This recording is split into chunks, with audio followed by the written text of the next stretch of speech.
Alright, so today we're going to be going over how to stop your kids from playing games during school. Let's go check on my kid. That doesn't look like school.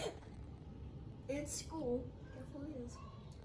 Alright, so like I said, with these kids on the homeschooling stuff, we're going to go over how to stop that.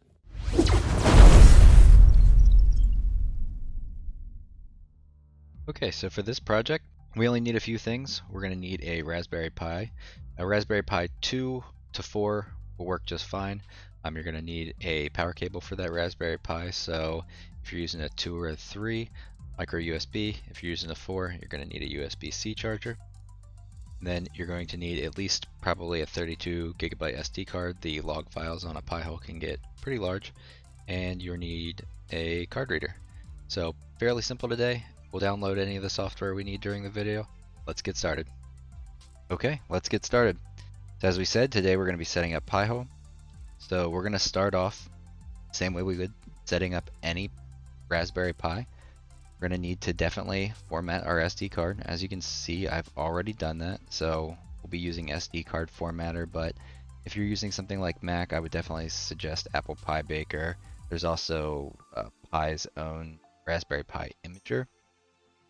Once our SD card is formatted, we're going to want to head over to raspberrypi.org to get an operating system. So we'll go to downloads. We'll scroll down. Now Noobs is a great choice if you're a beginner with Raspberry Pi. It comes with a lot of Raspberry Pis that you may buy an SD card already. However, we're not going to need that today, so I'm going to go straight to Raspberry Pi OS. And again, I'm not going to need a desktop.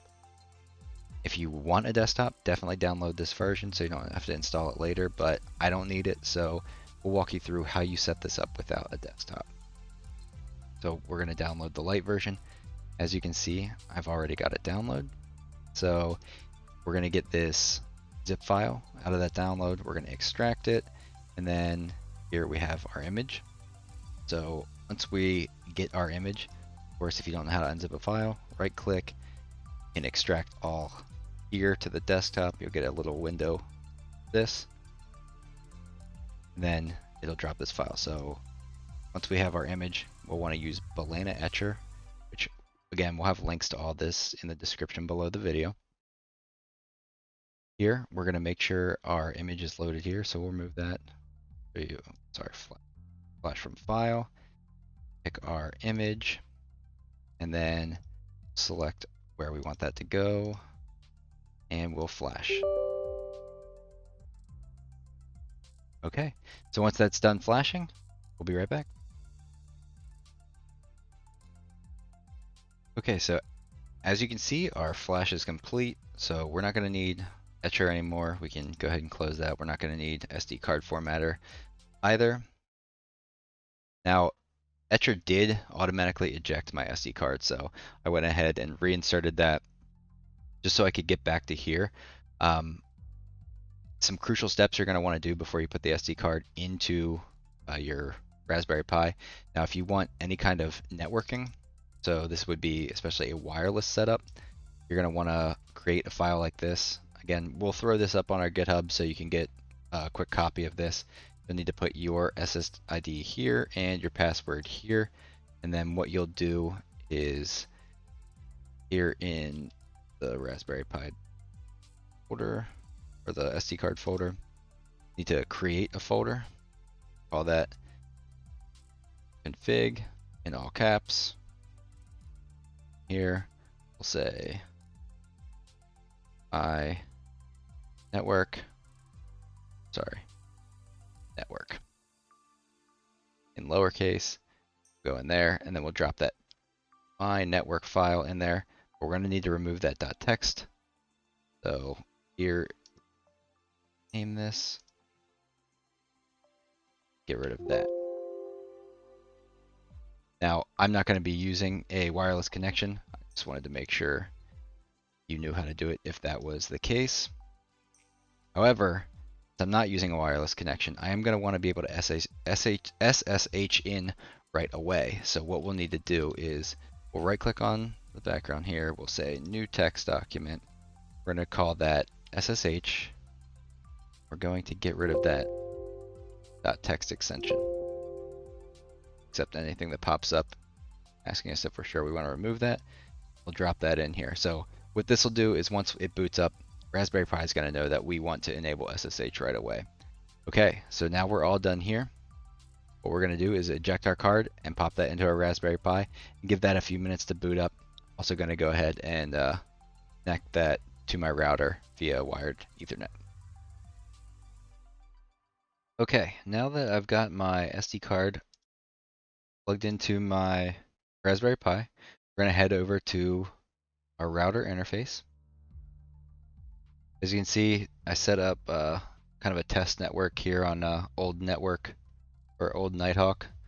So what we can do to find the IP address of our device is go to our router interface, go to our attached devices. As we can see, we have our Raspberry Pi now showing up at 10.0.0.2. What we'll do is we will SSH into that. We're using a program called Putty. If you're not familiar with it, it's pretty simple. So all we're going to do is type pi at 10.0.0.2. Hit open. All right, now we got a little warning here that says the server's host key is not cached in the registry. So essentially, we want to cache that. Yes. Shouldn't have that pop up anymore. All right, so as you can see, we're logged in with username pi, and then now it's asking for the password. The default password on Raspbian OS or Raspberry Pi OS is Raspberry. All right, and as you can see, we are now in. So some kind of housekeeping things you may want to do before you go ahead and get started is go to sudo raspi-config. All right, and as you can see, it's going to bring up some configuration options for us.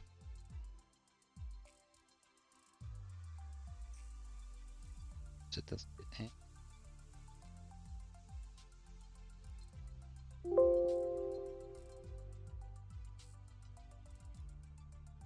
All right, so if you want to change passwords, we're not going to go over any of that right now. Boot options, localization options are going to be the most important thing you want to check here. So we're going to want to change our locale.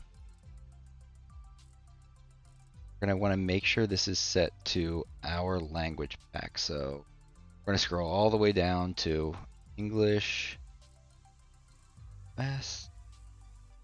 Going to go ahead and check that. Okay.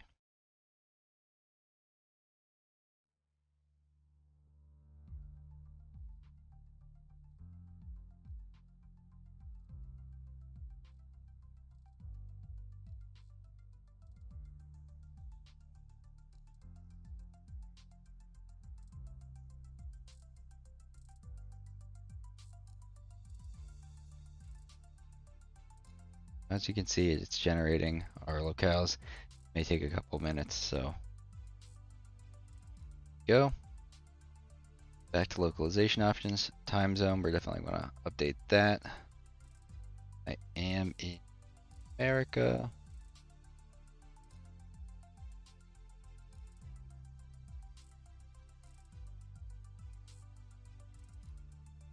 I have the time zone. Sure.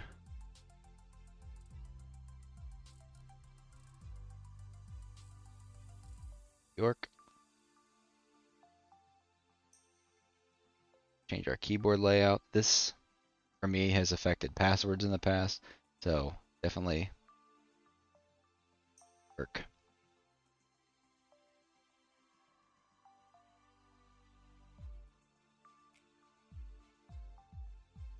Okay, I'm not sure what's going on there. Maybe a new feature that they match that to your locale.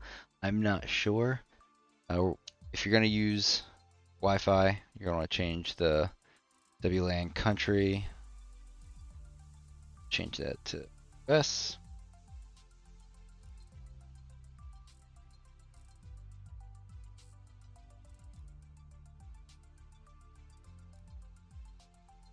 Okay, so there we go. We can update if, you know, obviously this is going to be running in your network, but I'm not too worried about everything being completely up to date, but that would be how you would do that.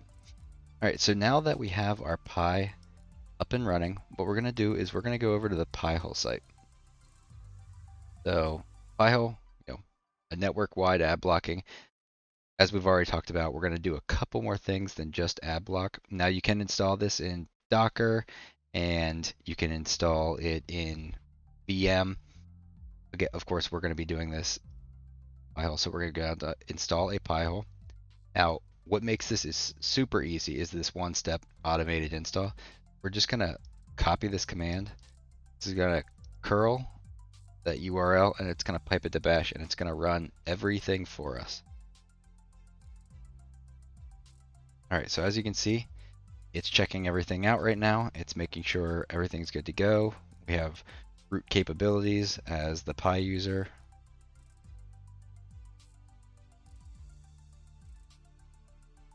We're essentially just going to give this a couple minutes and let this run. And it's going to go through a lot of things. Now, we may speed through this a bit, but we'll stop anytime there's a question, and I will definitely explain what exactly is going on and what it's asking.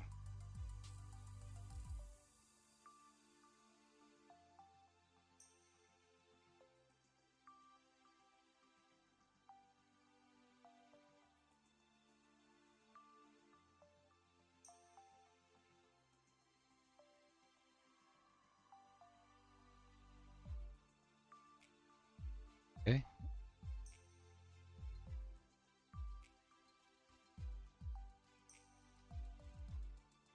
It needs a static IP.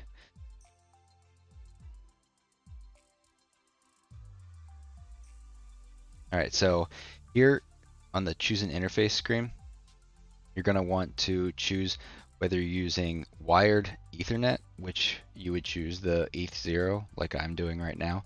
Now, if you're on Wi-Fi, I would assume WLAN 0 would be already checked for you if you were working over Wi-Fi. However, if it's not for whatever reason, please switch that now. And the way you can move around in here is tab key. So just tab down to OK and hit enter.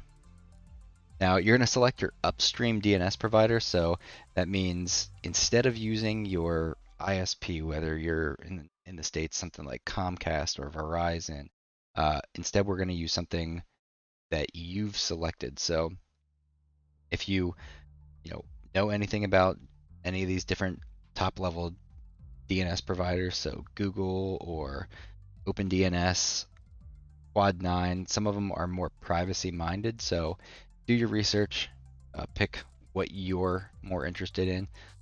For right now, we're going to go with Cloudflare. Okay, and here's where you set up some add-on or third-party block lists. And we can add anything we want after the fact, so we'll just allow these two for now. So we'll click OK. And protocols we're using, block ads over both IPv4 and IPv6. Okay. And do we want to use our current network settings? So this is saying, do you want to use the address that was given by your router? We're going to click yes, and I will show you how in a kind of Netgear router or hopefully home use router, how you would go about finding that and setting that in the router. So yes, and okay. You wish to install the web admin interface. Yes, we do want that. That's definitely nice to have. So okay. Install the web server. Yes. Okay. And generally, you're going to want to go with all the recommend settings. So log queries. Yep. We want that. Now select a privacy mode for FTP. Okay. So what this changes, and I'll show you how to change this in the dashboard once you've already set this up, is in the logs, they can be pretty verbose, which is show everything, or less verbose, so disable statistics. So we're going to probably want to show everything. That's how I run my personal Pi-hole. That may be how you want to do yours, but that's a personal choice. Okay. Okay, it's going to continue setting up.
configure your devices to use the Pi-hole as their DNS server.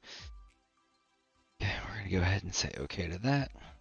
Now, this screen is more important. You're going to definitely want to grab this. So, as you can see, to get to the admin interface, you're going to go to HTTP your IP/admin, or you can, and you're using router is smart enough to set a domain like this, use HTTP pi-hole/admin. Now, the main thing you're going to want to take note of, pop up a text document here, is you're going to want to make note of this web login, which, here we go. Copy that here. Smaller, but definitely want to know your password. Okay. Now that that is all set up, we should be able to go to our n002/admin. Okay, now you can see our total queries are 0.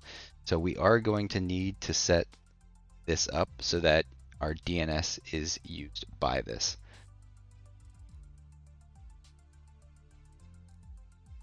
Okay, now that our Pi-hole is up and running, we're going to want to go back to our router, make sure we set everything to use our Pi-hole as our DNS. So in a Netgear router, you're going to go to something like internet. And as you can see, domain name server.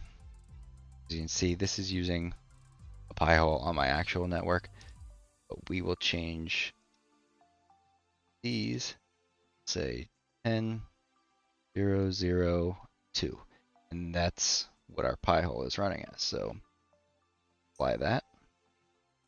As you can see, it's updating right now, and what we're going to look for is to eventually start seeing queries coming in. We'll let this update real quick.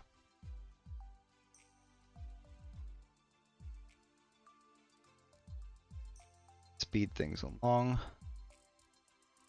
So Flutter DNS.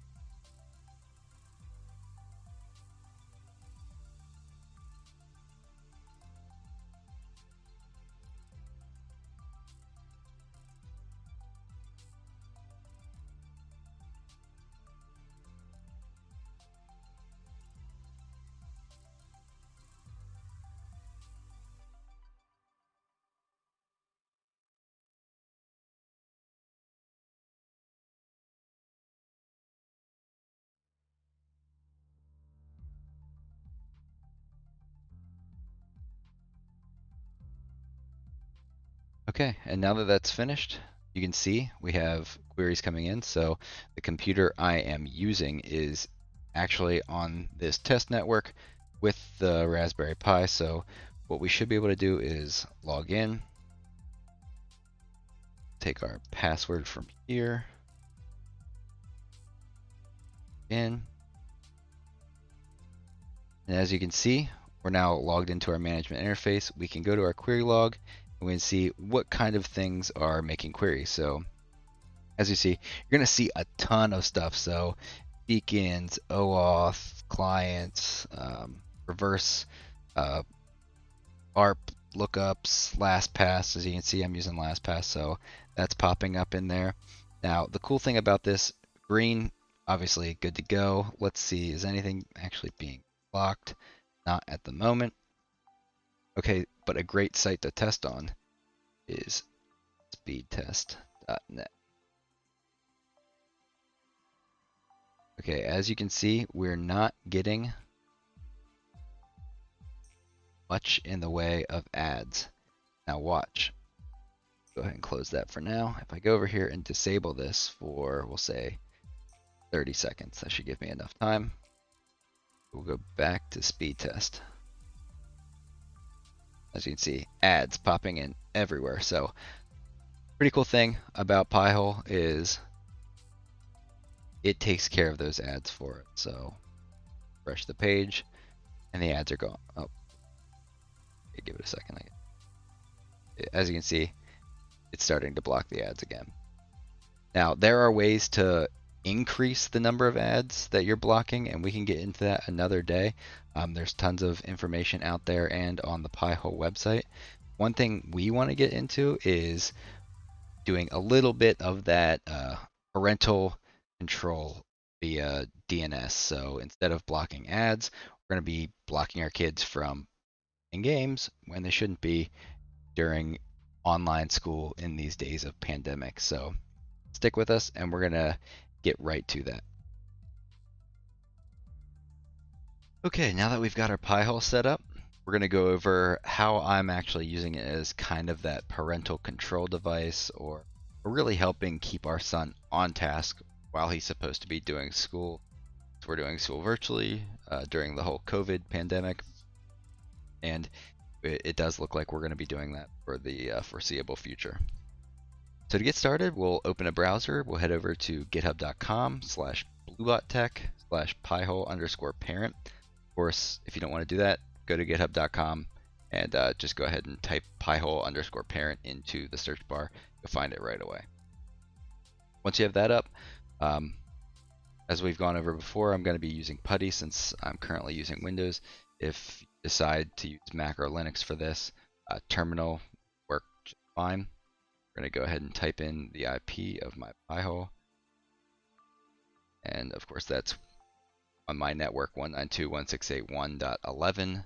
However, it'll probably be different on your network. Go ahead and hit enter. In our terminal here, see it's asking for a login. We'll log in as Pi, and the password, default password on our Raspberry Pi is Raspberry. Now, I know we've gone over this before, but again, you really should change that, especially if you potentially gets exposed to the internet. If you change it, it's just PASSWD, enter. It'll ask you to enter a new password. Okay, to get started, what we're going to do, start by typing ls to list our home directory for our Pi user. You're most likely going to see some pretty similar stuff. The only thing you won't see is that C2, DuckDNS, and Micron. Whoever with the Micron is later. DuckDNS and C2 are other things we worry about for now. And what we want to do is get this Pi-hole parent directory, GitHub, into our Pi. So we'll type git clone, and then come over here, type code box here. We'll type this little clipboard. That will be it. Come back here. If you are using PuTTY to get this to work, you have to type shift and insert. That will paste that for you. Go ahead and hit enter. See, it's cloning in that. So if we type ls enter again, now you can see we have this Pi-hole parent directory. So what this Pi-hole parent directory is, we're going to type cd, which is change directory, space Pi-hole parent, and ls in that directory. As you can see, we have scripts here, one called block.sh, one called remove.sh. That does, look at one of these real quick. So as you can see, it's a fairly simple bash script. Over this in more detail, how you would add and remove things from the block list if you want to. Essentially what this does is it adds these to the block list and restarts the server. And then at a designated time or at your choosing, the opposite script, which is move.sh, remove these from the block list. Start your DNS. Now, the reason we're doing scripting is we're going to do something called a cron job. So that will set up times during the day where this automatically runs. Okay, so from here, as you can see, these are showing up as white. Last tech L. It's a long listing. We need to change this so there's an executable flag on this, and we can actually run them as a script. So we'll type chmod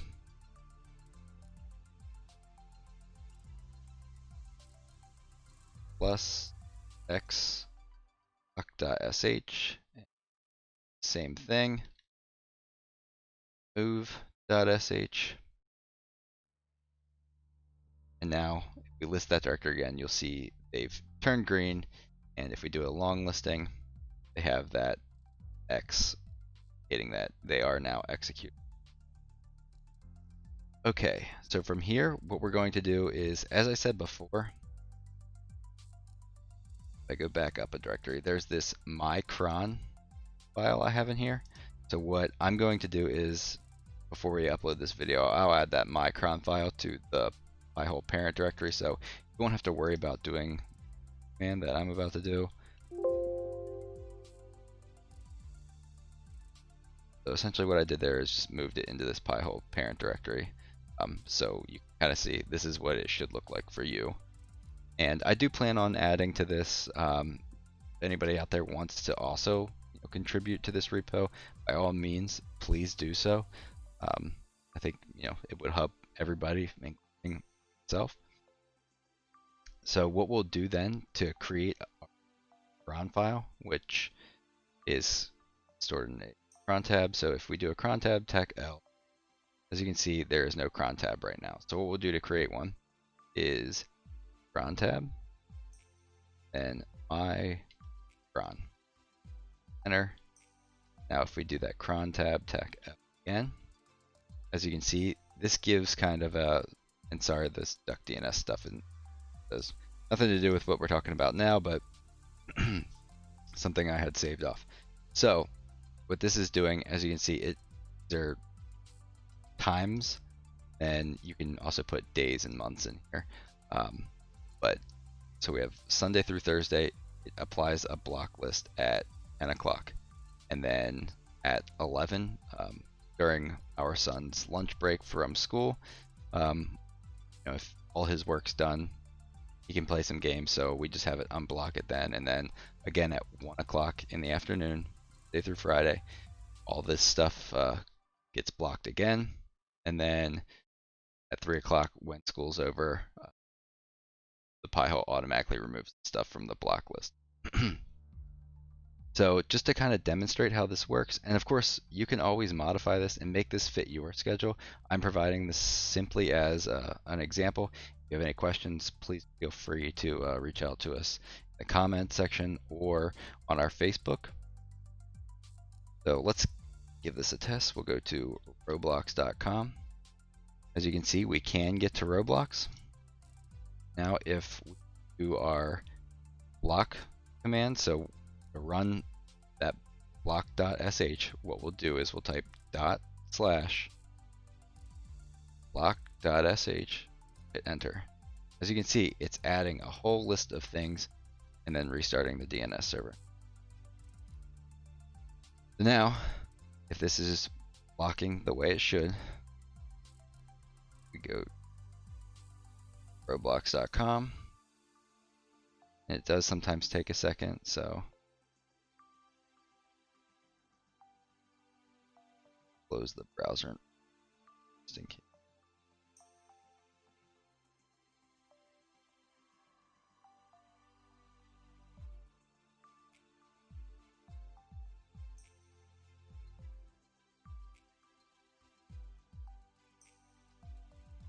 Okay, as you can see, now that that has taken effect in the DNS, we cannot get to roblox.com. So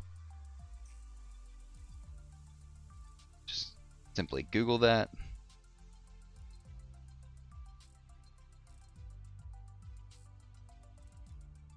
See, we can't get to it or any of its associated pages. So this is essentially doing what we want it to do.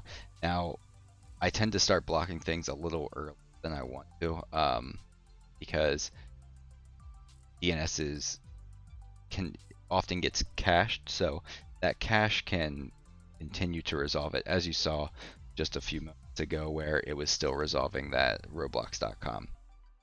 Now go ahead and dot slash move. What it did is it used this command, it nuked the list, and it's starting the DNS server. Should be able to do get back to roblox.com. So that's kind of a quick demo as to how that works. And this has definitely been helping me keep track of, is my son doing what he's supposed to be doing, while my wife or I don't have to keep constant watch and make sure he's on task during his school day. So if we want to add or remove anything from those block lists, the way I would suggest doing it, especially if you're not familiar with the terminal and editing files in Linux, Pi always has nano, so that will be the easiest. Nano block.sh. As you can see, we have, it says this is a bash script. Familiar with that? What you'll do is you add to the end of this line -- wild discord app discord.com. So at the end of this, you simply just add whatever you want to block. So if it's games.com, it will block that as well. Hit Control X and then type a Y to save it, or to save it name. We do /.sh.